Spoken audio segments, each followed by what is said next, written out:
Hello, good evening to all of you. आप सभी बच्चों का स्वागत है।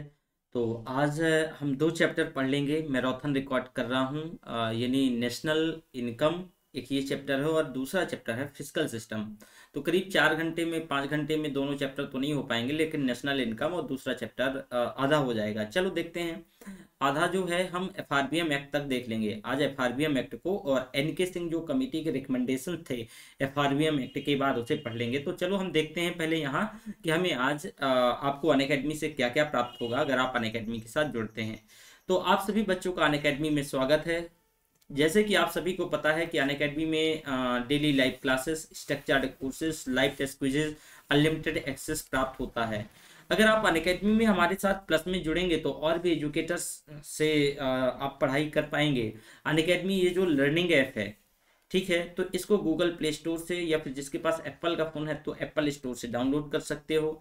मेरे बारे में जान लो, देवी सिंह मेरा नाम है। इंडियन इकोनॉमी पीटी और मेंस के लिए पढ़ाता हूँ, हिस्ट्री ऑप्शनल और सोशियोलॉजी ऑप्शनल, यानी दोनों ऑप्शनल। पॉलिटी पीटी के लिए ये टेलीग्राम चैनल है, इस पर सारी चीज़ मिलेगी। SPDSC10 और देवी वाईटी ये कोड है, 10% डिस्काउंट प्राप्त होगा। इसके अंतर्गत देख सकोगे हमारे इस प्लेटफॉर्म पे करीब 16,000 से ऊपर रिकॉर्डेड फॉर्म में लेक्चर्स यानी कोर्सेज पड़े हुए हैं। हमारे पास प्लान है 1 माह से लगा के 36 मंथ तक का। देवी वाईटी ये कोड है, यूज करना है, 10% डिस्काउंट प्राप्त हो सकेगा। ठीक है, इसके साथ साथ आप देखोगे कि 12 माह से लगा करके 36 माह तक का दूसरा प्लान है आइकॉनिक के अंतर्गत। देवी वाईटी यूज करके 10% डिस्काउंट आप इसमें प्राप्त कर सकोगे। Live classes, test series, personal coach, daily answer writing, ये सारी चीज प्राप्त होगी। एक हमारा समिट होने वाला है, तो आप जल्द से जल्द रजिस्टर कर लो। इसमें से समिट के अंतर्गत देखोगे, ये जो समिट का नाम है ये अनअकैडमी समिट 2.0 यानी जीरो। इसमें से कपिल सिब्बल एक महान हस्ती, आप जानती हैं, हमारे भूतपूर्व आप ये कह सकते हो ये फिनांस मिनिस्टर यानी वित्त मंत्री रहा करते थे।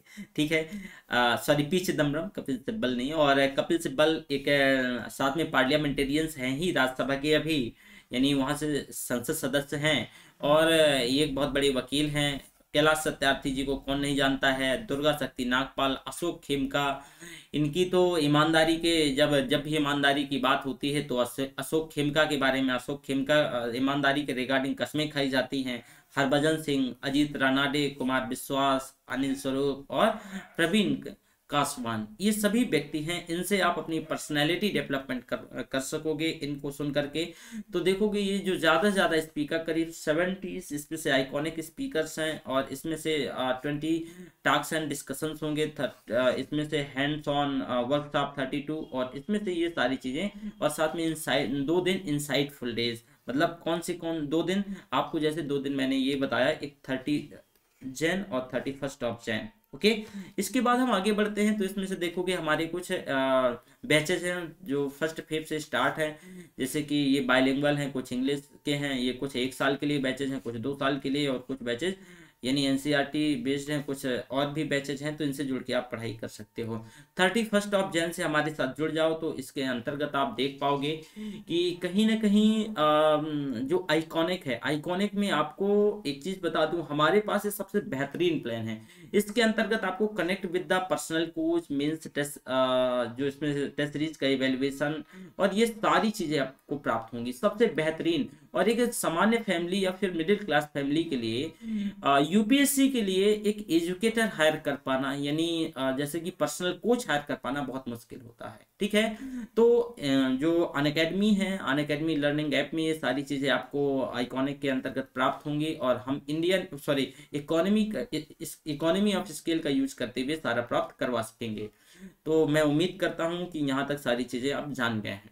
तो देखो, आज हमें ना ये आइकॉनिक मैं रिकॉर्ड कर रहा हूँ। इस आइकॉनिक के अंतर्गत जो नेशनल इनकम, ये पूरा चैप्टर, और इसमें सारी चीजें नेशनल इनकम में जीडीपी, जीएनपी, और इसके साथ साथ जो भी इसमें इस चैप्टर में होगा, ग्रीन जीडीपी, और ये सारी चीजें डिटेल से डिस्कस होगी। और इसके साथ साथ आप देख सकोगे कि अगला जो हमारा चैप्टर है फिजिकल सिस्टम, उसको आधा हम करीब एफआरबीएम एक्ट तक और जो फिजिकल एक्टिविज्म है वहां तक डिस्कस कर लेते हैं। ठीक है, तो चलो स्टार्ट करते हैं हम। तो अब जरा थोड़ा सा इसे आप, मैं इसको समराइज कर देता हूँ। देखो, जो बेस मीन्स एडवांस है, अगर बेस मीन्स एडवांस के बारे में बात करें, तो वर्ष 1997 से आरबीआई ने अन्य राज्यों की तरह भारत सरकार को भी ये सुविधा आर्थोपाय अग्रिम है, यानी इसको हिंदी में आर्थोपाय अग्रिम कहते हैं, तो इसकी व्यवस्था किसके लिए? केंद्र सरकार के लिए भी आरबीआई करने लगी। हुआ क्या कि देखो, इस सुविधा के अंतर्गत आरबीआई उन राज्यों को जैसे कि जितने भी राज्य हैं भारत में, तो सभी राज्यों को सुविधा प्रदान करती है एक्सेप्ट टू सिक्किम। सिक्किम को यह सुविधा, वो सिक्किम इससे सुविधा आरबीआई से कोई सुविधा नहीं लेता है। इवन जहां भी जैसे कि पुडुचेरी, और पुडुचेरी के साथ साथ जम्मू कश्मीर, अब 2 यूनियन टेरिटरी हैं, यहाँ भी इसको सुविधा आरबीआई यहाँ इन दोनों राज्यों को भी सुविधा प्रदान करती है। तो बीएस मींस एडवांस के अंतर्गत देखो कि आपको ध्यान होगा जो फाइनेंसिंग डिफिसिट, जो डिफिसिट फाइनेंसिंग है, यानी डिफिसिट फाइनेंसिंग के अंतर्गत हिनार्थ प्रबंधन में कुछ समस्याएं आ गई थी। क्या समस्याएं आ गई थी? कि जब सरकार एडहॉक ट्रेजरी बिल जारी करके, गैर अनिवार्य एडहॉक ट्रेजरी बिल जारी करके पैसा उठाती थी, तो आप देखते रहे होंगे कि उस पैसे से कहीं ना कहीं एक समस्या पनप रही थी। क्या समस्या पनप रही थी? समस्या कुछ यूं पनप रही थी, उसके चलते एक प्रॉब्लम आ गई थी कि सरकार नई नोट, सॉरी, आरबीआई नए नोट जारी करके सरकार का घाटा पूरा कर देती थी। तो उस नए नोट से क्या समस्या आ गई थी कि जो मुद्रास्फीति है, मुद्रास्फीति क्या हो गई थी? वो बढ़ जा रही थी। साथ ही साथ जो सरकार यानी पैसा जब उसे जरूरत पड़ता था तो आरबीआई से मांगती थी, तो आरबीआई जब दबाव डालता था बैंकों को और अन्य वित्तीय संस्थानों को, तो क्राउडिंग आउट की भी समस्या हो गई थी। तो इन सभी समस्याओं से निजात पाने के लिए आर्थो अग्रिम उपाय को क्या किया गया? अपनाया गया। तो अब आर्थो अग्रिम उपाय क्या है, यानी बेस मींस एडवांस क्या है, जरा ध्यान से सुनिएगा। देखो, इस सुविधा को प्राप्त करने के लिए, यानी केंद्र सरकार का और राज्य सरकार का, इन दोनों सरकारों को एक करंट अकाउंट, यानी करंट अकाउंट खुलवाना पड़ता है आरबीआई के पास। ध्यान रखिएगा, सुविधा आर्थो अग्रिम उपाय, यानी ये जो सुविधा है, तो इसको प्राप्त करने के लिए केंद्र सरकार को और राज्य सरकारों को एक अकाउंट खुलवाना पड़ता है, करंट अकाउंट, यानी करंट अकाउंट खुलवाना पड़ता है, ठीक है, आरबीआई के पास। इस करंट अकाउंट जो ये आरबीआई जो सुविधा है, ये आरबीआई करंट अकाउंट के अंतर्गत आर्थोपाय अग्रिम की सुविधा देती है। इसमें से देखो एक निश्चित अमाउंट भी तय किया गया है कि 31 मार्च और 30 जून, इन दोनों दिनों इस करंट अकाउंट में मिनिमम 100 करोड़ रुपया होना चाहिए। जैसे कि ध्यान होगा, आपको पता है कि आप जिन सभी बच्चों के अकाउंट होंगे, कहीं ना कहीं अकाउंट ऑब्वियस है कि होंगे ही, तो उसमें से एक मिनिमम राशि मेंटेन करनी होती है। इसी तरह ये सरकारें हैं, ये भी करंट अकाउंट रखती हैं आरबीआई के पास, और इन 2 दिनों खासकर इसमें से कि इनको 100 करोड़ रुपया मेंटेन करना होगा इन 2 दिनों। कौन? एक 31 मार्च और 30 जून को, इन 2 दिनों इतने से कम पैसा नहीं होगा, अन्यथा कोई किसी प्रकार की सुविधा नहीं मिलेगी सरकारों को, ना ही केंद्र सरकार को और ना ही राज्य सरकारों को।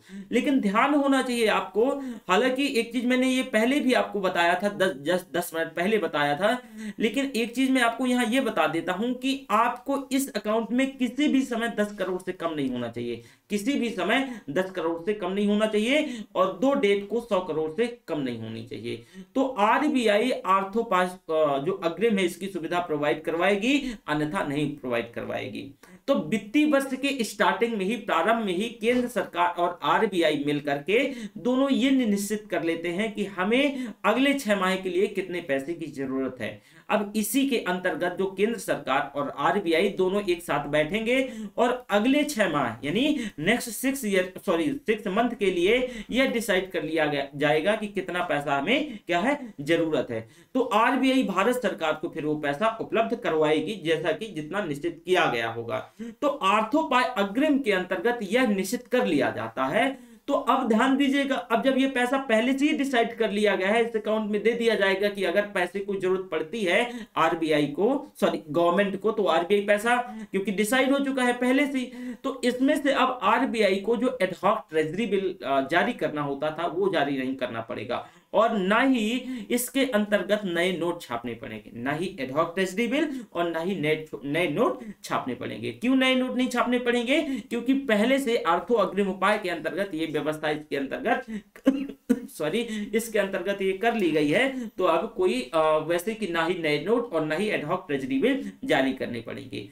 अब क्या होगा कि अगर हम बात करें तो इसके अंतर्गत भारत सरकार को खर्चों को पूरा करने के लिए सरकार पहले की तरह, जैसे सरकार पहले करती थी, तो आरबीआई पहले की तरह बिल और बॉन्ड जारी करके समान प्रतिभूतियों को बेचकर सरकार के लिए ऋण प्राप्त कर लेगी, सरकार के लिए ऋण प्राप्त कर लेगी। यदि इसके बावजूद भी सरकार का ऋण, जो सरकार को पैसा चाहिए, अगर वो पूरा नहीं होता है तो केंद्र सरकार को आरबीआई अपने संसाधनों से, क्या है, अपने संसाधनों से एक निश्चित न्यूनतम जमा राशि क्या कर देगी, भारत सरकार को दे देगी। लेकिन यह 90 दिनों के लिए प्रदान किया जाएगा, मात्र और मात्र कितना, 90 दिनों के लिए प्रदान किया जाएगा। अपने संसाधनों से जब आरबीआई पैसा प्राप्त करवाएगी जिसे भारत सरकार को, तो ये मात्र 90 दिनों के लिए प्रदान किया जाएगा। और अब ऑब्वियस है कि अगर सरकार के लिए पैसा देगी, ब्याज में ही देगी, तो इसका जो इंटरेस्ट रेट है वो रेपो रेट के बराबर होगा, जो कि रेपो रेट मैंने ऑलरेडी पढ़ाया है। इंटरेस्ट रेट किसके बराबर, रेपो रेट के बराबर होगा। यदि केंद्र सरकार जो WMA है यानी VS मींस एडवांस है, इसके अंतर्गत तय की गई धनराशि ऋण के रूप में ले लेती है, तब भी उसके बाद उसके अतिरिक्त धनराशि की जरूरत पड़ती है, उसमें उसका खर्चा नहीं चल पाता है, तो आरबीआई उसको अतिरिक्त पैसा भी देगी सरकार को, और इसी को ओवरड्राफ्ट कहा जाएगा। इसी को क्या कहा जाएगा, अधिविकस्त की सुविधा कहा जाएगा, इसी को ओवरड्राफ्ट कहा जाएगा। अब मान लो कि WMA में जितनी भी धनराशि 6 माह के लिए तय की गई थी, अगर इसका 100% पैसा क्या है, इसका 100%, मान लो 100 रुपया तय की गई थी, तो इसका 100% तक क्या किया जा सकेगा, पैसा प्राप्त किया जा सकेगा। तब इसमें से जो ब्याज दर है वो रेपो रेट का 2% से ज्यादा होगी। अगर मान लो कि WMA में काम नहीं चला है, तो अब ऑब्वियस है सरकार अपने संसाधनों से पैसा देगी।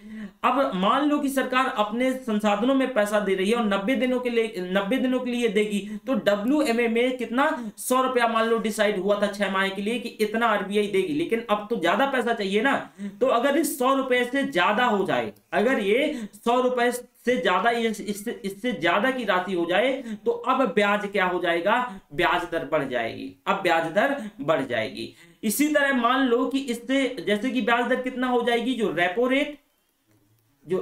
रेट और प्लस 2%, ये ब्याज दर फिर आप यानी सरकार को, आरबीआई को चुकाना पड़ेगा, सरकार आरबीआई को ब्याज दर ये चुकाएगी। तो ओवरड्राफ्ट के रूप में जो धनराशि ली गई है WMA के अंतर्गत, जो तय की गई धनराशि का 100% से यदि ज्यादा होगी, तब ओवरड्राफ्ट के रूप में जो ली गई धनराशि है वो मात्र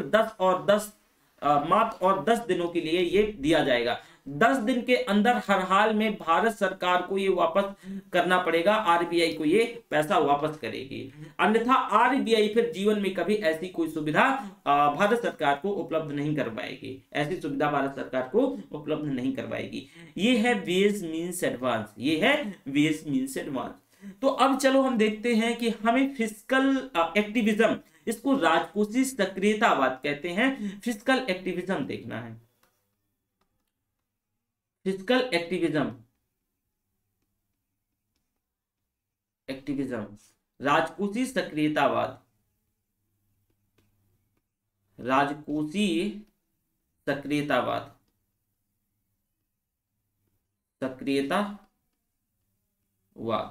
राजकोषीय सक्रियतावाद। देखो ये राजकोषीय सक्रियतावाद क्या है, राजकोषीय सक्रियतावाद का उल्लेख बजट 2016-17 में, कब, जब बजट प्रस्तुत किया गया, बजट 2016-17 में आर्थिक सर्वे के अंतर्गत, सॉरी बजट पे नहीं, ये आर्थिक सर्वेक्षण में ये पूछा जाएगा। अभी तक ये क्वेश्चन यहां से पूछा नहीं गया है। जो फिस्कल एक्टिविज्म है, राजकोषीय सक्रियतावाद है, ये बजट नहीं, ये सर्वे में, इकोनॉमिक सर्वे में है ना, आर्थिक सर्वे में, आर्थिक सर्वे 2016-17 में इस शब्द का क्या किया गया, इस शब्द को लाया गया, इस शब्द का प्रयोग किया गया। तो ये जो यानी सक्रियतावाद है, ये जो राजकोषीय सक्रियतावाद है, ये एक्चुअल में है क्या, इसका कोर कॉन्सेप्ट सुनने की कोशिश करेगा। देखो जो फिस्कल एक्टिविज्म है, ये कहीं ना कहीं कि एक तरीके से ऐसी नीतियों को ये निश्चित करता है, निर्धारित करता है कि अचानक से हमारी जो इकोनॉमिक ग्रोथ है वो क्या हो जाए, इनहेंस कर जाए। जरा इसको एक उदाहरण से समझने की कोशिश करिएगा। देखो मान लो कि जो पॉलिसीज हैं वो नर्म पड़ी हुई हैं, पॉलिसीज नर्म पड़ी हुई हैं, हमारी आर्थिक समृद्धि क्या है, वो गिर रही है। तो सरकार हाथ पैर चलाएगी, सरकार हाथ पैर चलाएगी और हाथ पैर मारेगी कि हमारी जो आर्थिक समृद्धि गिर रही है, आर्थिक समृद्धि को दोबारा से रिवाइव किया जा सके। तो सरकार क्या करेगी कि प्रत्यक्ष और अप्रत्यक्ष करों को कम करेगी। साथ ही साथ देखोगे कि जो सरकार प्रत्यक्ष कर और अप्रत्यक्ष कर को कम करेगी तो लोगों के हाथों में पैसा बचेगा। इसके साथ साथ राजकोषीय नीतियों को परिवर्तन करेगी और इसमें जो सार्वजनिक व्यय को भी बढ़ा देगी, क्योंकि सार्वजनिक व्यय बढ़ जाएगा तो लोगों के हाथ में पैसा जाएगा, और जब लोगों के हाथ में पैसा जाएगा तो आपको ये ध्यान होना चाहिए कि लोग ज्यादा से ज्यादा मांग करेंगे और दोबारा से इकोनॉमी रिवाइव करने लगेगी, दोबारा से इकोनॉमी रिवाइव करने लगेगी।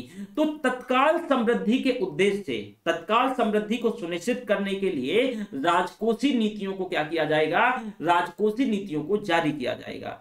तब ये अचानक से मान लो कि अगर मांग उठ जाए इसके चलते, तो इसी को फिस्कल एक्टिविज्म कहा जाएगा, राजकोषीय सक्रियतावाद कहेंगे। इससे सरकार के ऊपर ऋण का भार बढ़ेगा और राजकोषीय जो स्वास्थ्य है, जो फिस्कल हेल्थ है, वो भी क्या होगा, प्रभावित होगा। राजकोषीय स्वास्थ्य भी प्रभावित होता है। खासकर भारत जैसे देशों में इस चीज की आवश्यकता नहीं पड़ती है, क्योंकि हम डेवलपिंग इकोनॉमी है, विकासशील अर्थव्यवस्था है और यहाँ हमेशा मांग बनी रहती है। तो यहाँ फिस्कल एक्टिविज्म जैसी ऐसी नीतियों की जरूरत नहीं पड़ती है। फिस्कल एक्टिविज्म जैसी नीतियों की भारत में जरूरत नहीं पड़ती है, क्योंकि घरेलू मांग लगातार क्या होती है, बढ़ती रहती है। जरा इसको एक बार मैं और समराइज करने की कोशिश करता हूं, जरा ध्यान से सुनिएगा। एक मिनट हम हाइलाइटर यूज करें। देखो जो राजकोषीय सक्रियतावाद है, इसको फिस्कल एक्टिविज्म कहा जाता है। फिस्कल एक्टिविज्म, राजकोषीय सक्रियतावाद का उल्लेख कब होता है, ये इकोनॉमिक सर्वे, आर्थिक सर्वेक्षण 2016-17 में। इसका प्रयोग कब किया जाता है, 2016-17 में जो आर्थिक सर्वेक्षण होता है, इकोनॉमिक सर्वे होता है, तब किया जाता है। अब यह मतलब अत्यधिक सक्रिय राजकोषीय नीतियों को संबोधित किया जाता है, मतलब बहुत एक्टिव कर दिया जाए कोई फिस्कल पॉलिसी को, उसी को ये फिस्कल एक्टिविज्म कहा जाता है। तो अब देखोगे कि किसी भी देश की जो अर्थव्यवस्था है, अगर वो ऊपर नीचे होती रहती है, ऑब्वियस है। अब मान लो जो इकोनॉमिक ग्रोथ है वो डिक्लाइन करने लगे, नीचे आने लगे, तो सरकार हरकत में आएगी, सरकार कोई ना कोई व्यवस्था करेगी।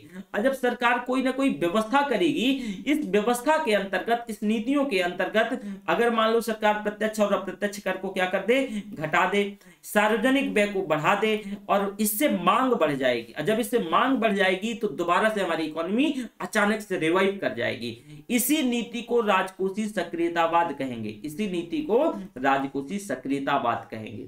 तो ऐसी नीतियों में अब देखो ऑब्वियस है, जरा ध्यान से सुनना, कि अगर सरकार अप्रत्यक्ष कर को घटा देगी, अप्रत्यक्ष कर को घटा देगी, तो सरकार के पास जो प्राप्तियां हैं वो कम रह जाएंगी।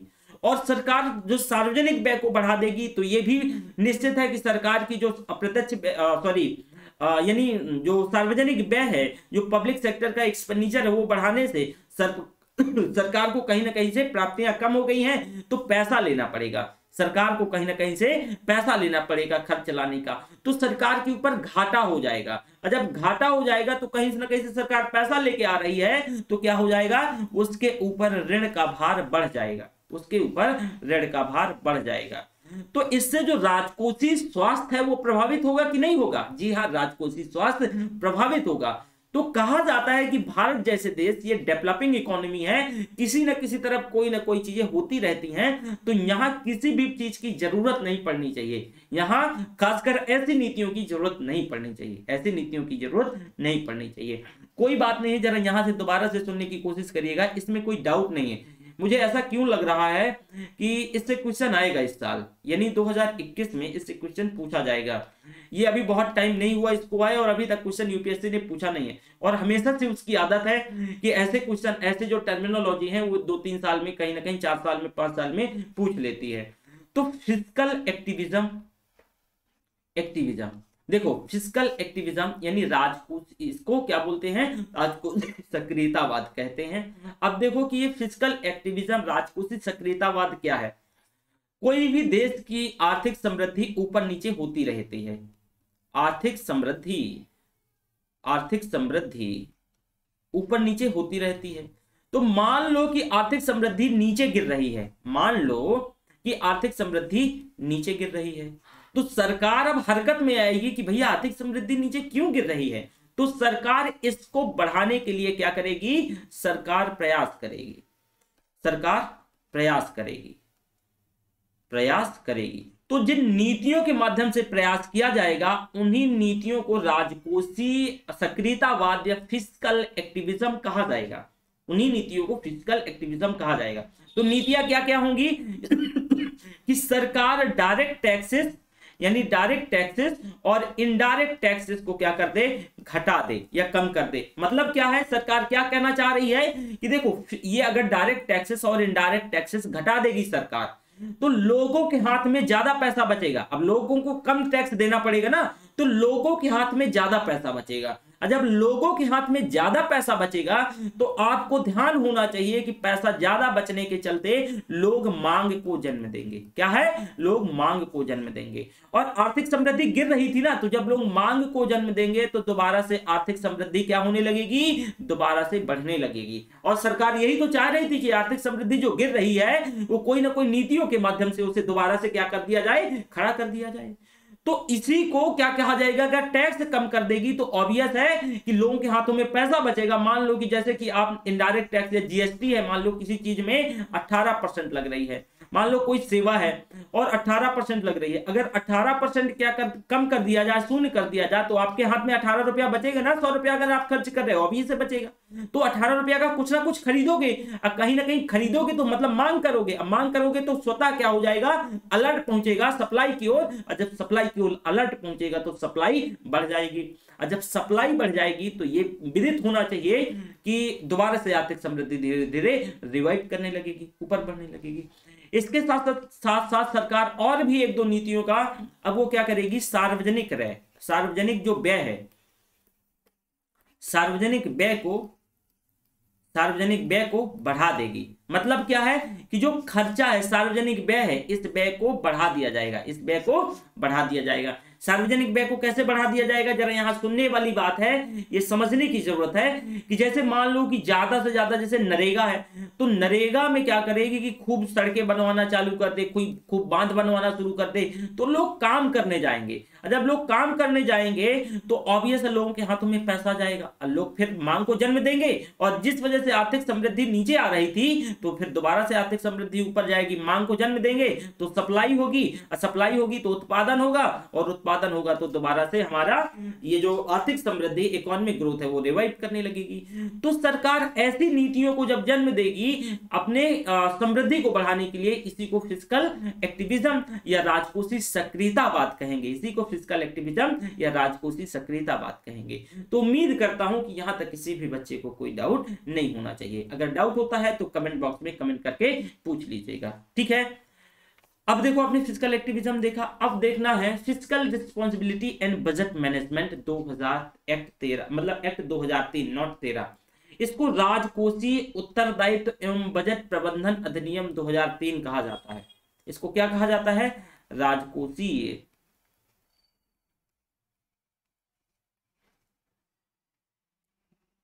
उत्तरदायित्व एवं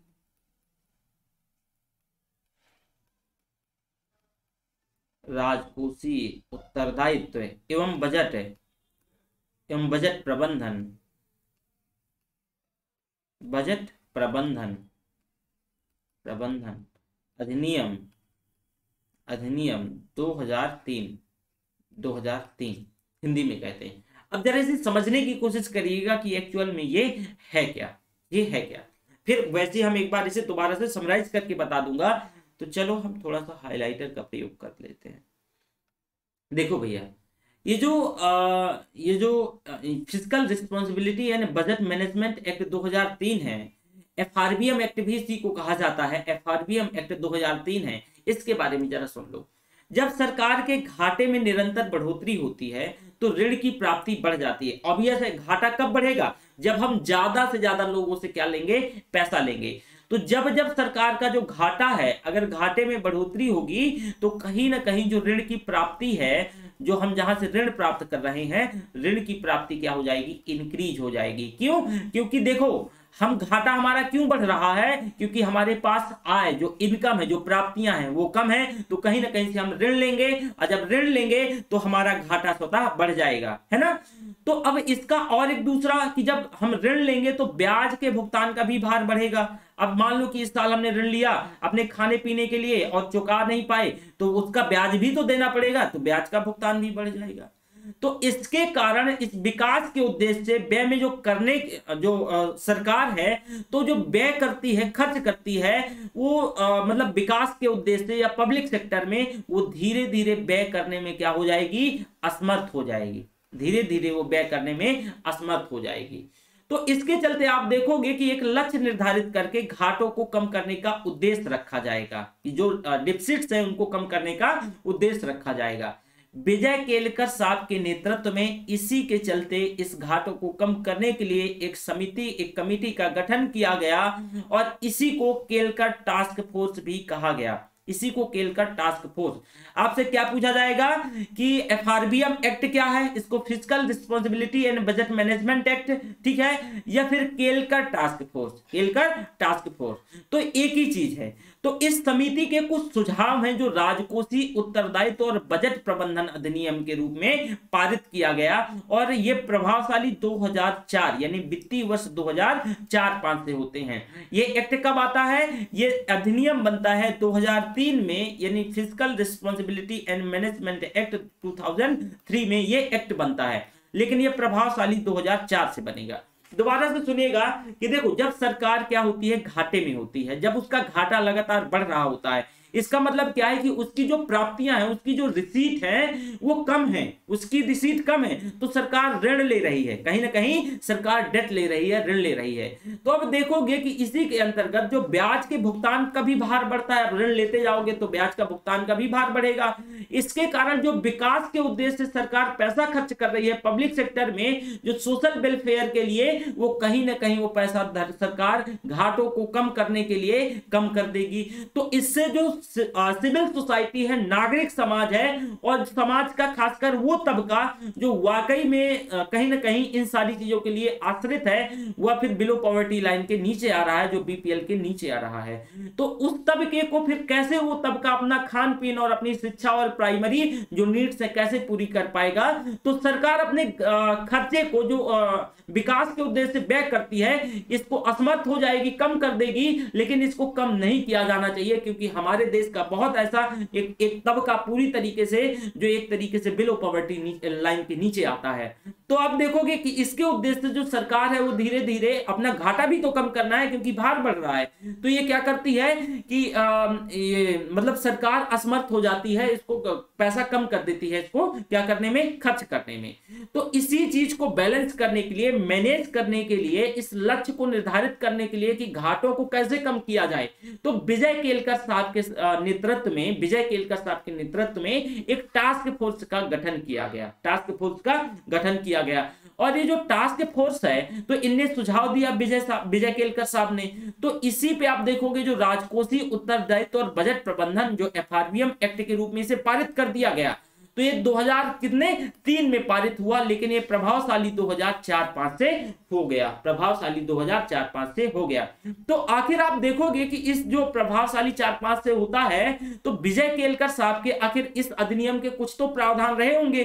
तो जरा क्या क्या प्रावधान थे, इन प्रावधानों को जरा आपको ध्यान से सुनना है, ठीक है। तो अब समझ आया कि आखिर जो एफआरबीएम एक्ट है वो क्यों आया। आप सब कुछ भूल जाना, एक चीज याद रखना कि सरकार को अपने घाटों को क्या करना था, जो सरकार के डिफिसिट्स थे, तो इन्हीं को मैनेज करने के लिए, प्रबंधित करने के लिए एफआरबीएम एक्ट को क्या किया गया, लाया गया केलकर साहब के नेतृत्व में। तो एफआरबीएम, केलकर और ये सारी चीजें एक दूसरे से इंटरकनेक्टेड हैं। तो आपको पीटी में कोई भी स्टेटमेंट दे देगा तो ध्यान रखिएगा, ध्यान रखना, मैं बार बार बोल रहा हूं कि जो एफआरबीएम एक्ट है वो केलकर टास्क फोर्स के नेतृत्व में क्या किया गया, इसको आगे प्रोसीड किया गया, बढ़ाया गया और फिर आगे प्रस्तुत किया गया और फिर पारित भी हुआ और ये प्रभावशाली 4-5 से होना प्रभावशाली हो गया। अब उनके कुछ सुझाव रहे होंगे, ऐसे तो है नहीं कि कोई सुझाव नहीं रहे होंगे। तो क्या सुझाव थे, जरा यहां पे नजर डालिएगा। देखो, वित्तीय वर्ष 4-5 में केलकर साहब कहते हैं कि प्रत्येक वर्ष राजकोषीय घाटे को 0.3% की कमी लानी चाहिए। जो केलकर साहब हैं अपनी समिति के माध्यम से कहते हैं कि भाई देखो, एफआरबीएम के अंतर्गत जो इसमें कहा जाता है, इसमें एक सुझाव है कि जो आपका जो राजकोषीय घाटा है, राजकोषीय घाटा बताया था कि सरकार की जो टोटल प्राप्तियां और सरकार का टोटल एक्सपेंडिचर में जो डिफरेंस होता है वही सरकार का राजकोषीय क्या होता है, घाटा कहलाता है। उसी को फिस्कल डिफिसिट कहते हैं, फिस्कल डिफिसिट कहते हैं। तो कहा जाता है, केलकर साहब कहते हैं कि देखो 4-5 से प्रत्येक साल सरकार को कोई ना कोई टारगेट सेटअप करना चाहिए और 0.3%, कितना, 0.3% हर साल इस घाटे को कम करो, हर साल इस घाटे को कम करो, इस घाटे को कम करके आको और 2009 तक राजकोषीय घाटे को शून्य कर दो, जीडीपी का 3% तक लाया जाए 2009 तक। अभी बताऊंगा कि शून्य कहां करना है। मतलब ये कह रहे हैं जो केलकर साहब हैं कि देखो जो घाटा है, ये जो राजकोषीय घाटा है, हर साल इसको 0.3% से कम करते हुए 2009 तक टारगेट सेट कर लो कि आपको जीडीपी का 3% के बराबर लेके आना है। ठीक है, अब अगला इनका रिकमेंडेशंस होता है कि वित्तीय वर्ष 2005-4-5 से प्रत्येक वर्ष राजस्व घाटे को, रेवेन्यू डिफिसिट बताया था, रेवेन्यू प्राप्तियों में से जो रेवेन्यू व्यय है, जो इसका डिफरेंस है, वही रेवेन्यू डिफिसिट है। तो रेवेन्यू डिफिसिट को 0.5 तक लाया जाए, यानी उसको हर एक साल 0.5 यानी 5 है ये, है ना, 0.5% से नीचे क्या किया जाए, लाया जाए। कहा, ये दूसरा रिकमेंडेशन है और कहा गया कि 31 मार्च 2009 तक इसको राजस्व घाटे को, जो राजस्व घाटा है, रेवेन्यू डिफिसिट है, इस रेवेन्यू डिफिसिट को शून्य कर दिया जाए, रेवेन्यू डिफिसिट को शून्य कर दिया जाए।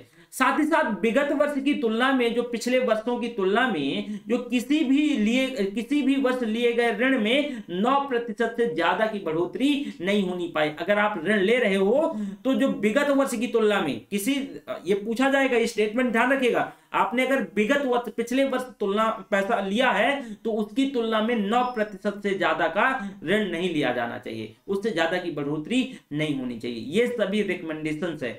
अब सरकार के, और कहती है सरकार के राजकोषीय स्वास्थ्य की संपूर्ण जानकारी प्रत्येक तिमाही के आधार पे क्वार्टरली संसद में प्रस्तुत किया जाना चाहिए, प्रत्येक क्वार्टरली संसद में प्रस्तुत किया जाना चाहिए।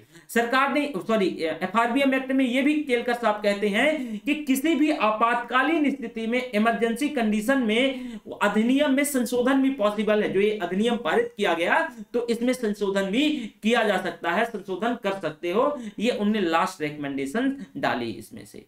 तो देखो, अब देखो ध्यान से सुनिएगा, ये सारी समस्याएं उन्होंने बताई और उन्हें निजात भी दिया कि ऐसा ऐसा करो तो जो हमारा जो राजकोषीय स्वास्थ्य है वो प्रभावित हो रहा है, वो धीरे धीरे क्या हो जाएगा, इससे हम निजात पा जाएंगे। ठीक है, इसी के लिए तो जो समस्या आ रही थी तो केलकर साहब के नेतृत्व में कमेटी का गठन किया गया था। लेकिन अब होता क्या है, आपको याद होगा कि मंदी आ जाती है कहां, अमेरिका में 2008 में। तो उस मंदी के कारण कहा जाता है कि अगर अमेरिका जैसी अर्थव्यवस्था में अगर अमेरिका को छींक आती है, अमेरिका को जुकाम होती है तो पूरी दुनिया को छींक आती है। अमेरिका को अगर जुकाम होती है तो पूरी दुनिया को छींक आती है। मतलब क्या है कि अगर वहां की अर्थव्यवस्था प्रभावित हो रही है तो पूरी दुनिया उससे प्रभावित होगा। तो अब देखोगे कि 2008 में अमेरिका में अमेरिकी मंदी आ जाती है, इसके कारण भारत सरकार अपना व्यय बढ़ा देता है ताकि यह अमेरिकी मंदी में खुद ना फंस जाए। तो एफआरबीएम एक्ट के अंतर्गत जो जो लक्ष्य रखे गए थे, उन लक्ष्य को प्राप्त करने में जो सरकार हो जाती है, असफल हो जाती है, विफल हो जाती है, उन लक्ष्यों को प्राप्त नहीं कर पाती है। क्यों? क्योंकि देखो, मंदी से तभी बचा जा सकता है जब मंदी क्या है कि मैं ऑलरेडी जो आपको एक चैप्टर पढ़ाया था, याद होगा, उस चैप्टर के अंतर्गत मैंने सारी चीजें की, यानी उस जो सेकंड चैप्टर था हमारा इंडियन इकोनॉमी का, मैंने डिटेल से सारी चीजें पढ़ाई थी कि मंदी क्या है, डिप्रेशन क्या है, ठीक है, ग्रेट डिप्रेशन के बारे में बताया था। और इसके साथ साथ मैंने आपको जो मुद्रास्फीति बताया था, अस्फीति बताया था, अपस्फीति बताया था, है ना। यानी सारी चीजों को हमने पिछले जो लास्ट लेक्चर, मतलब इस लास्ट लेक्चर नहीं, जो उससे पहले हमारा एक चैप्टर था, उसमें सारी चीजें डिस्कस करी थी। तो देखो, मंदी क्या है कि मांग एकदम कम हो जाए, वस्तु और सेवाओं की जो मांग है वो लगातार एकदम गिरती चला जाए या कम हो जाए, तो वही एक तरीके से मंदी को जन्म देगा। मतलब सारी चीजें धीरे धीरे नीचे डिक्लाइन करने लगेंगी। तो इससे बचने के लिए भारत सरकार क्या कर देगी, ज्यादा से ज्यादा जो व्यय है वो बढ़ा देगी। और जब व्यय बढ़ा देगी तो हमारे यहां मंदी का असर हो सकता है कि हम मंदी से बच जाएं। तो भारत सरकार को लगा कि यार अब तो हमें कुछ करना चाहिए, देखो यहां मंदी का टाइम आ रहा है, तो उसने अपने खर्चे बढ़ा दिए। तो ऑब्वियसली जब उसने खर्चे बढ़ा दिए तो जो टारगेट सेटअप किए थे तो टारगेट प्राप्त नहीं कर पाएगा।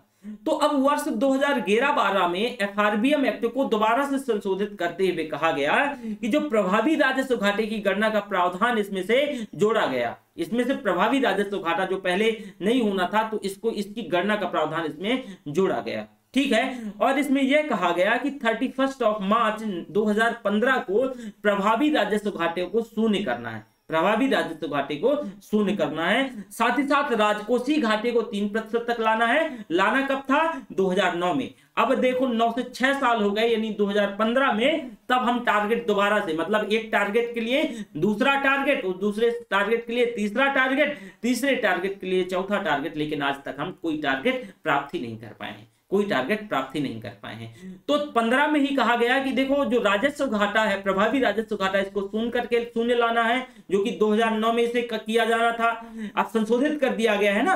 तो अब राजकोषीय घाटे को 3% तक लाना है, राजस्व घाटे को 2% तक लेके आना है। लेकिन जब इन लक्ष्यों को भी नहीं प्राप्त किया जा सका, नहीं प्राप्त होगा, तो इन लक्ष्यों को भी प्राप्त नहीं किया जा सका, तो अधिनियम में दोबारा से संशोधन कर दिया गया और राजस्व घाटे को शून्य लाने के लिए लक्ष्य से 3 वर्षों तक के लिए और इसे एक्सटेंड कर दिया गया और आगे बढ़ा दिया गया। वहीं 31 मार्च 2018 को शून्य, मतलब इसको 2018 तक शून्य करना था और यह तय किया गया कि वित्तीय वर्ष 17-18 तक जो राजकोषीय घाटा है उसको 3% तक लेके आएंगे, ठीक है। और वही 17-18 तक इसे पुनः संशोधन करते हुए इसमें यह तय किया गया कि अब 17-18 तक जो राजकोषीय घाटे को 3.2% तक लेके आना है और राजस्व घाटे को 1.9% तक लेके आना है। लेकिन इसे भी नहीं प्राप्त किया जा सका। मतलब क्या है कि वही जो मैंने एक उदाहरण बताया था कि गंगा जी बढ़ रही थी, तो गंगा जी एक उससे ऊपर से आ गई थी, जो खतरे का निशान होता है। तो मान लो ऐसे समझो, अच्छा यहां पे मान लो कि जैसे ये ब्रिज है, ठीक है, ये क्या है, ये ब्रिज है और यहां पे खतरे का निशान है।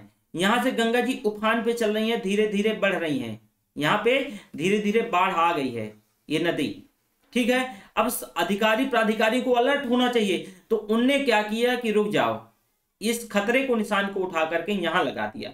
तो अब गंगा जी बढ़ते बढ़ते यहां पे पहुंचेंगी। मतलब क्या है कि हम इसे यहां इसको टैकल नहीं कर पाते, तो चलो यही बढ़ा दो। भारत सरकार भी स्टार्टिंग से, चाहे वो यूपीए की गवर्नमेंट हो चाहे एनडीए की गवर्नमेंट हो, हमने अपने लगातार लक्ष्यों को सेट किया और आज तक प्राप्त नहीं कर पाए हैं, आज तक प्राप्त नहीं कर पाए हैं। जिनको 2009 में प्राप्त करना था तो 2015 का लक्ष्य रखा गया, प्राप्त नहीं कर पाए। 2015 के बाद 17-18 का लक्ष्य रखा गया, प्राप्त नहीं कर पाए। 17-18 के बाद 19-20 का लक्ष्य रखा गया, नहीं प्राप्त कर पाए। 20-21 का लक्ष्य प्राप्त नहीं कर पाए और हम इसके अंतर्गत जो भी रिकमेंडेशन है उसे प्राप्त ही नहीं कर पाए, उसे प्राप्त ही नहीं कर पाए। तो ये सारी समस्याएं क्या रही, ये सारी समस्याएं रही। अब राजकोषीय घाटे को देखो, राजकोषीय घाटे को वित्तीय वर्ष 18-19 तक जीडीपी का 3% तक लेके आना था, लेकिन एफआरबीएम एक्ट है, इसमें से लगातार हो रहे संशोधनों के कारण इसका महत्व जो है वो कहीं ना कहीं धीरे क्या हो गया, खत्म हो गया या कम हो गया। ऑब्वियस है कि अगर हम कोई नियम बना रहे हैं और उस नियम का अगर लगातार वायलेशन हो रहा है तो उस नियम को ही हम नरम कर दें, उस नियम को ही हम नरम कर दें, तो फिर उस नियम बनाने का मतलब क्या हो गया, उसका महत्व स्वतः क्या हो जाएगा, खत्म हो जाएगा।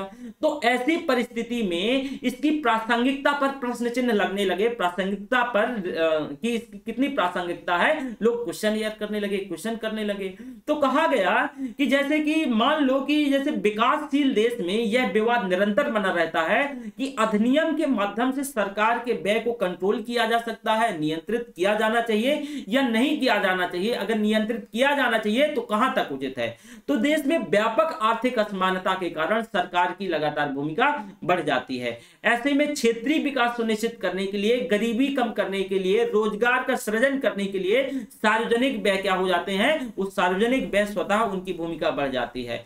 तो इस अधिनियम के माध्यम से सरकार के व्यय पर जो नियंत्रण करना उचित नहीं माना जाएगा, क्योंकि कहीं ना कहीं ये भी कहा जाता है। लेकिन जो हमारे जो इकोनॉमिस्ट हैं, इनका कुछ पक्ष है, ये क्या कहते हैं, इनके दूसरे पक्ष के बारे में अगर बात करें, जो दूसरा पक्ष है वो यह तर्क रखता है कि सरकार के खर्चों पर जो नियंत्रण स्थापित करना अनिवार्य है, क्योंकि सार्वजनिक जो व्यय होते हैं, जो पब्लिक सेक्टर का जो एक्सपेंडिचर होता है, इसको अनुशासित करती है। और साथ ही साथ विगत वर्षों के अनुभव से यह आइडिया लगता है, यह पता लगता है कि जिन जिन वर्षों में सार्वजनिक व्यय की आवश्यकता ज्यादा रही है, उस साल जो मुद्रास्फीति है वो क्या है, और ज्यादा बढ़ी है। तो इससे अनिवार्य वस्तु और सेवा और आम उपभोक्ता तक, जो अनिवार्य वस्तु और सेवा है तो उसकी पहुंच आम उपभोक्ता तक, जैसे आप और हम लोग हैं, इसकी वहां तक पहुंच नहीं हो पाती है। तो इससे किसी भी देश की क्रेडिट रेटिंग प्रभावित होती है, जिससे बाहर ऋण नहीं मिल पाता है। जब बाहर ऋण नहीं मिल पाता है या फिर मिलता है तो बहुत महंगा होता है, तो देश में उस जो विदेशी निवेश है वो भी प्रभावित होता है। तो किसी न किसी प्रारूप में सरकार के व्यय पर नियंत्रण अनिवार्य हो जाता है। और एफआरबीएम एक्ट में व्यापक संशोधन के उद्देश्य से एक एनके सिंह के नेतृत्व में एक समिति का गठन किया गया, और एनके सिंह जो उनके नेतृत्व में एक समिति का गठन किया गया, वो हम आगे देखेंगे। तो एक समिति के लिए एक समिति बनाई गई, कितना इरिलेवेंट है, आप खुद ही सोचो कि कितना इरिलेवेंट है। ये एक समिति के लिए लो भैया दूसरी समिति बना रहे हो, मतलब ये अजीब नहीं लगता है, और अजीब है भी, और इसमें कहीं ना कहीं सोचना चाहिए। तो इसमें पीटी और मेंस में क्वेश्चन यहां से पूछे जाएंगे। एक बार इसे समराइज करने की कोशिश करता हूं मैं, जरा ध्यान से सुनने की कोशिश करिएगा, यहां से ध्यान से सुनिएगा। जो केलकर साहब हैं, तो केलकर टास्क फोर्स ने जब ये सेटअप किया तो उनने कहा, उनने कुछ रिकमेंडेशंस दिए। इनने क्या क्या रिकमेंडेशंस दिए वो मैंने आपको बताया कि इनके अंतर्गत क्या क्या रिकमेंडेशंस हैं, ठीक है, क्या क्या रिकमेंडेशंस हैं, यहां तक किसी बच्चे को कोई डाउट नहीं होना चाहिए। एफआरबीएम एक्ट के अंतर्गत कोई डाउट नहीं होना चाहिए। एक बार मैं इसे समराइज करने की कोशिश करता हूं, जरा ध्यान से सुनिएगा। इसको मैं क्या कर देता हूं, समराइज कर देता हूं, ठीक है ना। अब चलो यहां से देखो, अब यहां आपने देखा, अब उनकी जो रिकमेंडेशंस थे इस अधिनियम के अंतर्गत, ये रिकमेंडेशंस देते हैं कि 2004-5 से, यानी वित्तीय वर्ष, केलकर समिति है जो, इनके रिकमेंडेशंस, इस अधिनियम के जो कुछ प्रावधान है कि 4-5 में प्रत्येक वर्ष, मतलब जो राजकोषीय घाटे को 0.3% तक की कमी लाना है, और मार्च 19 तक, लास्ट मार्च 31 मार्च 19 तक राजकोषीय घाटे को जीडीपी का 3% तक लेके खड़ा कर देना है, लेकिन नहीं प्राप्त कर पाएंगे। वहीं 2004-5 में प्रत्येक वर्ष जो राजस्व घाटा है इसको 0.5% से कमी लाते हुए 31 मार्च 2009 तक इसको शून्य करना है। अब विगत वर्षों की तुलना में किसी भी वर्ष अगर हम ऋण लेते हैं बाहर से तो उससे 9% से ज्यादा नहीं होना चाहिए, ये उनके रिकमेंडेशंस हैं। अब सरकार के राजकोषीय स्वास्थ्य की संपूर्ण जानकारी हर हाल में 3 माह के अंदर संसद में मतलब प्रस्तुत किया जाना चाहिए, और किसी भी आपातकाल स्थिति में संशोधन किया जाना चाहिए। इसी वजह से तो अब ये लोग संशोधन कर रहे हैं, क्योंकि इनमें संशोधन का प्रावधान उन्होंने लास्ट में डाल ही दिया है, ठीक है। तो अब देखो होता क्या है, 2008 में अमेरिकी मंदी आ जाती है, और इस मंदी की मैंने सारी चीजें बताई, तो कहीं ना कहीं एफआरबीएम के जो लक्ष्य है वो उसे प्राप्त नहीं किया जा सकता, सरकार असफल हो जाती है। तो सरकार अब इसको पोस्टपोन कर देगी और सारी चीजों को 2015 में अब लक्ष्य रख देगी, और 2015 में इसको प्राप्त नहीं किया जा सकेगा तो फिर 17-18 में रखेगी, 17-18 के बाद फिर 19-20 में रखेगी, और 20-21 में, और यही नौटंकी चलती रहेगी, यही सारी चीजें चलती रहेगी। क्यों? क्योंकि मैंने बताया ना कि एक, अब देखो उस समिति नहीं प्राप्त की जा सकी, उसका रिलेवेंस धीरे धीरे एफआरबीएम एक्ट का हो गया खत्म, क्योंकि हर रोज जिसका मन चलता है वही संशोधन करके उतना सेट कर देता है टारगेट, और प्राप्त नहीं किया जाएगा, अगर प्राप्त नहीं किया जा गया तो उसको दोबारा से, आपको पता ही है कि दोबारा से टारगेट सेट कर दिया गया, तो एक तरीके से उसकी रिलेवेंसी तो घट ही जाएगी, उसकी रिलेवेंसी तो घट ही जाएगी, है ना। ठीक वैसे ही कि आपको पता है एक कहानी, जब आप बचपन में थे तो बचपन में एक कहानी सुनते थे कि एक व्यक्ति था जो बकरी चराने कहाँ जंगल की ओर जाया करता था, और वह लोगों को परेशान करने के लिए रोज आवाज मारता था कि भेड़िया आ गया, भेड़िया आ गया, भेड़िया आ गया। लोग रोज दौड़ते थे और देखते थे कि अरे ये तो बेवकूफ बना रहा है। एक दिन वाकई में भेड़िया आ गया और उसकी सारी जो भेड़ें हैं खा गया, और वो चिल्लाता रहा, कोई नहीं पहुंचा। मतलब क्या है यहाँ, ये मैंने ये कहानी क्यों सुनाया, क्योंकि हमारे यहाँ एक्चुअल में जितनी भी खासकर जो नीतियां हैं, जो पॉलिसीज हैं, वो कोई भी गवर्नमेंट हो वो ऐसी पोस्टपोन करती रहती है कि एक साल, तो उसकी जो रिलीवेंसी है, उसमें जो मोरल ऑफ द स्टोरी क्या है कि उसकी रिलीवेंसी क्या हो गई, धीरे धीरे कम हो गई। उसको वाकई में जो चीज की जरूरत थी, जिस दिन जरूरत पड़ी उसको आदमी बुला सकने की, तो वो बुला नहीं पाया। तो यहाँ ना कहीं जो रिलीवेंसी होती है वो खत्म हो सकती, पूरी खत्म हो जाती है। अब हम क्या करेंगे कि लोग सीरियस भी नहीं लेंगे, लोग सीरियस नहीं लेंगे इस चीज को या कोई एक्ट को, क्योंकि इनका रोज तो नौटंकी हो गया है कि रोज बढ़ा दो, इस साल नहीं अचीव किया जा सका तो अगले साल बढ़ा दो, अगले साल नहीं अचीव किया जा सका, जिस चीज को 2009 में अचीव किया जाना था आज 2020-21 हो गया, ठीक है, 11 साल हो गए भैया, अचीव नहीं कर पाए। किया कब जाना था? 2009 में। हमने सेटअप कब किया था? 2003 में एफआरबीएम एक्ट के अंतर्गत। देखो अब उसके लिए भी चलो लो भैया एक समिति बना दी गई कि जो एफआरबीएम एक्ट है ना, इसमें जो व्यापक संशोधन हुए हैं, तो इस संशोधन के उद्देश्य से एनके सिंह नाम से एक समिति का दोबारा से गठन कर दिया गया।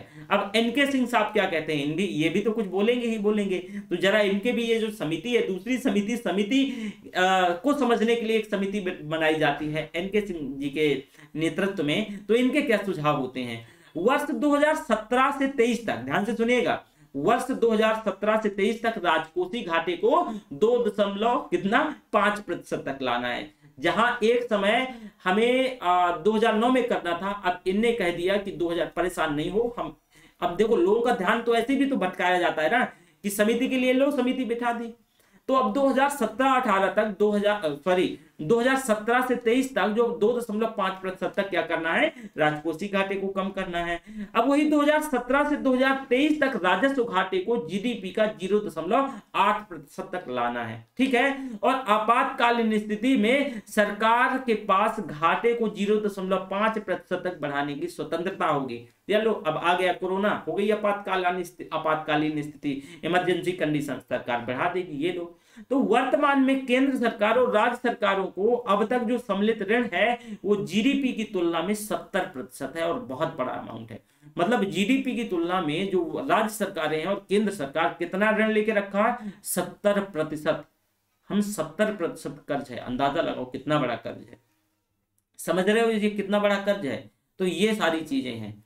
तो आपने एफआरबीएम एक्ट को डिटेल से समझने की कोशिश की, फिर एनके सिंह जो समिति है उनके जो रिकमेंडेशंस हैं उनको भी समझा।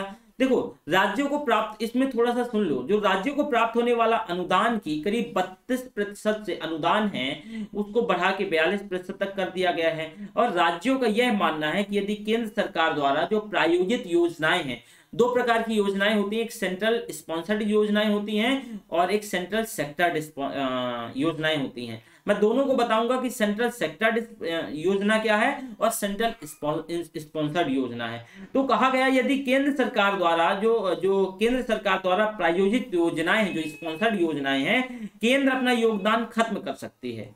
अब जो सेंट्रल स्पॉन्सर्ड योजनाएं क्या होती हैं, इसमें से जो केंद्र सरकार और राज्य सरकार दोनों पैसा लगाते हैं सेंट्रली स्पॉन्सर्ड स्कीम्स में। तो इसमें कहा गया कि जो केंद्र सरकार है वो राज्य सरकार पे जो सेंट्रल स्पॉन्सर्ड जो योजनाएं हैं वो अपने जो अपना योगदान देती है उसको क्या कर देगी, वो खत्म कर लेगी। अतः ये बढ़ा हुआ अनुदान का कोई भी अतिरिक्त लाभ नहीं होगा। और इसमें वित्त आयोग और केंद्र सरकार का यह मानना है कि जो प्रदर्शन पर आधारित जो आवंटन की व्यवस्था के कारण वो राज्यों को आश्रितता है वो धीरे धीरे क्या कर दी जाएगी, वो आश्रितता बढ़ती जाएगी और आश्रितता बनी रहेगी। तो इसमें प्रदर्शन के मूल्यांकन को स्पष्ट कोई आधार नहीं होना चाहिए, आधार नहीं है, इस वजह से इसका लगातार विरोध भी हुआ। लेकिन वित्त आयोग ने वित्त आयोग और केंद्र सरकार का यह मानना रहा है कि इससे जो गैर अनिवार्य जो खर्चे हैं उनको कम कर सकेंगे और राज्य का जो राजकोषीय उधार है, ठीक है, तो उसमें से आपको कम करना होगा। और इससे जो आप देखोगे जो फिस्कल रिफॉर्म है, जो राजकोषीय सुधार है, बेहतर किया जा सकेगा, राजकोषीय सुधार किया जा सकेगा और राज्यों के बीच प्रतिस्पर्धा बढ़ेगी, जो कि प्रतिस्पर्धा पर आधारित संघवाद को भी बढ़ावा मिलेगा। ये सारी चीजें मैंने बताया जो वो कहीं ना कहीं ये सारी चीजें एक तरीके से ये संघवाद, ये बाकी अब मुझसे ज्यादा समझदार हैं, मैं और कोई कमेंट राजनीति को लेकर तो नहीं करूंगा। और हमारी जो सरकारें हैं कितना इच्छा शक्ति है, वो कहीं ना कहीं हर एक चीज का तोड़ निकालती हैं, सॉल्यूशन नहीं, तोड़ निकालती हैं, सॉल्यूशन नहीं। किसी चीज को पोस्टपोन करने का हमारे यहाँ एक ये इस समय ट्रांजिशन जोन है, ठीक है, कहीं ना कहीं बस यही नौटंकी चालू रहती है, किसी चीज का सॉल्यूशन नहीं मिल पा रहा है। खैर छोड़िए, इससे क्या। तो अब हमें जो दूसरा सब हेडिंग आज हम यहीं तक देखते हैं, यहीं तक पढ़ना है। इसके बाद ना हम कल आगे बढ़ेंगे, इसके बाद जो भी हम मतलब इसी में अभी ये चैप्टर समाप्त नहीं हुआ, तो फिर आगे मतलब कल पढ़ते हैं, ठीक है। So thank you very much, फिर मिलेंगे सभी बच्चों को।